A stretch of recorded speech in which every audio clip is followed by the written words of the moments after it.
Danny Flexon for Seconds Out, here with James DeGale. What do you want more, Callum Smith or George Groves? In the ideal world, probably George Groves, because I've got 2 losses on my record. I've revenged one of them against Truex and one battle world title. The one left is George Groves. I think that's a massive fight. I think before we finish our careers, I think it would be stupid not to fight again. And just let's get it done. Do you know what I'm saying? But he's difficult to work with. I'm not too sure what he's going to do. And we just see, because listen, after I beat you, Bang, I maybe want to call it a day. As I say, I've had a good go in boxing. I've had a good, for 10 years. I've had a. Do you know what I'm saying? I probably don't get credit. Let's be real, D. You know what I'm saying? From an amateur, schoolboy titles, senior ABA titles, Commonwealth bronze, Olympic gold as a pro, British, European, 2 world titles, Olympic gold medalist. It's mad. Winning big fights on the road. Winning big fights on the road. Booty, Durrell, Jack.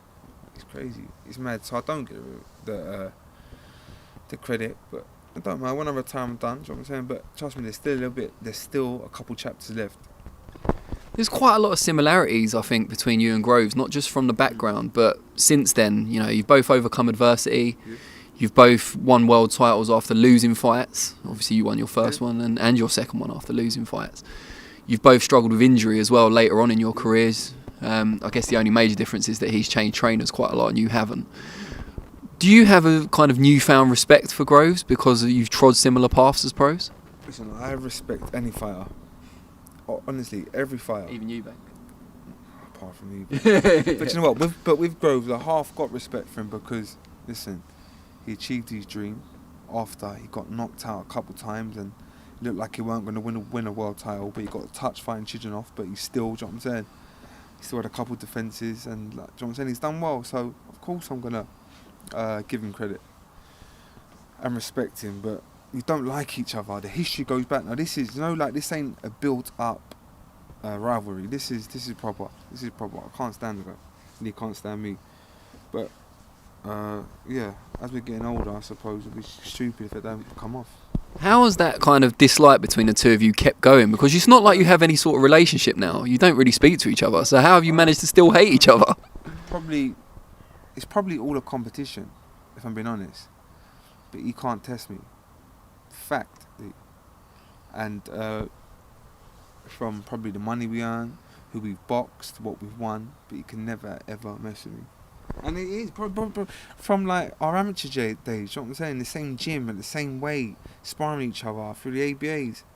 And it is a competition, but you can't fuck with me. But while it annoys him that you've achieved more both as an amateur and as a pro and you've made more money, does it annoy you that he's got those victories over you, one as an amateur, one as a pro? Even after everything you've achieved? Because I'm getting a bit older. I'm getting a bit soft, like, I don't care about all the hassle, the ag and whatever. If I retire now, I'll be happy. I'll be alright. Alright, Groves beat me by a majority decision. A lot of people thought I won. If I retire now, so what? It don't matter.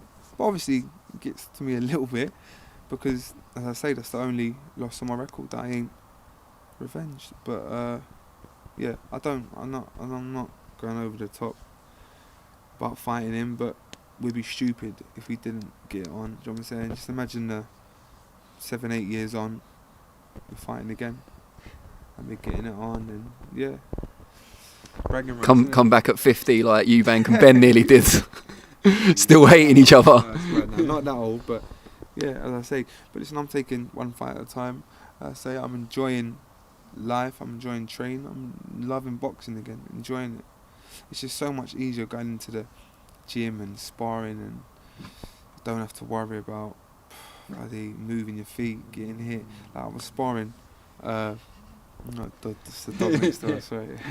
And so yeah, I was sparring just people that ain't in my class, and I was having competitive spars with them, and it was all down to the shoulder, my Achilles. But yeah, listen, that's behind me now. I'm just looking forward to the next phase of my career. But it could be a couple of years, it could be 6 months, I don't know.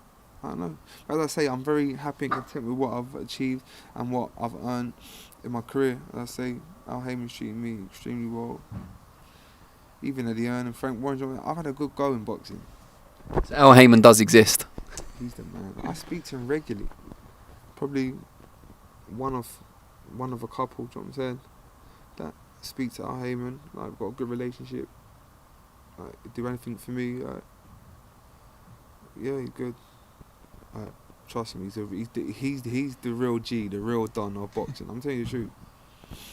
Brilliant. Well, thank you very much for your time. And any time, man. You're one of my favourites, you know that. Only one of? What do you mean one of? One of, man, Who are your other favourites? There's so many good people in boxing, especially like the journalists, and yeah, I've got a couple, but you are one of my favourites and one that I've known for a long time. So like bronze, silver medal position maybe? You're in top 3, definitely. Top 3. Yeah. Right. That'll do for me. If it was X Factor, I'd be happy with top 3, so all good. Right,